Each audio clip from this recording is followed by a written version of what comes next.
ఆనంద్ గారు ఒకసారి. ఇప్పుడు కింగ్డమ్తో హిట్ కొట్టారు మీ అన్నయ్య గారు. ఇప్పుడు ఇదే వీకు మీరు చేసిన మూవీకి నేషనల్ అవార్డు అయితే వచ్చింది రాజేష్ గారు. విజయ్ గారు మీకు ఇచ్చిన కాంప్లిమెంట్ ఏంటి, మీరు ఆ సినిమా చూసి మీరు ఇచ్చిన కాంప్లిమెంట్ ఏంటి? అంటే నాకు the most impressive thing about Kingdom was అంటే మా అన్న look, my brother's performance, the intensity and everyone like all my friends యూఎస్లో అయినా కానీ ఎక్కడైనా వాళ్ళు ఇదే కాంప్లిమెంట్ ఇస్తారు, మీ the performance was something else అని. So that was I watched it. నేను ఒక జూన్లోనో మేలోనో ఎడిట్లో చూసిన. సో అప్పటి నుంచే ఆ ఫీలింగ్ ఉంది.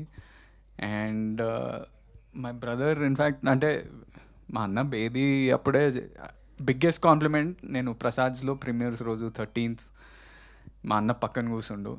నాకు లోపల ప్యాక్ అవుతుంది, అసలు ఏం రెస్పాన్స్ ఉంటుంది ఏంది అనేది. అంత అంటే అన్ని screens only one movie was playing baby.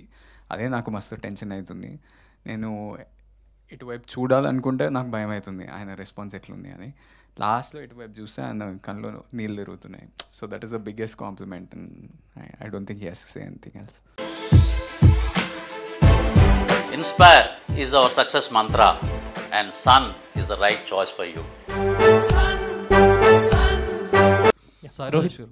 Saroj, మీరు హిందీలో వెళ్తున్నారు ఈ సినిమా తీయడానికి. అక్కడ హీరోకి ఏదో కొంచెం ఇష్యూస్ వచ్చి హీరో తప్పుకున్నాడు.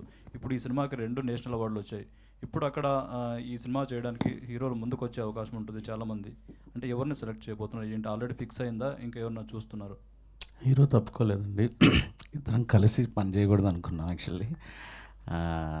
ఆల్రెడీ సెలెక్ట్ అయిపోయారు. ఇంకో హీరో ఒక 10 రోజుల్లో షూటింగ్ స్టార్ట్ అవుతుంది. ఆగస్ట్ ఐ థింక్ 25వ తారీఖు నుంచి కంటిన్యూస్గా 4 monthsలో సినిమా ఫినిష్ చేస్తాను యాక్చువల్లీ. సో హీరో లాక్ అయిపోయారు. ఓకే అండి, wish all best. Welcome to the world of opportunities, where dreams meet reality. At Sun International Institute of Tourism and Management, we pride ourselves on being a world-class institution dedicated to nurturing talent and shaping careers. Sun International, Hyderabad, Visakhapatnam.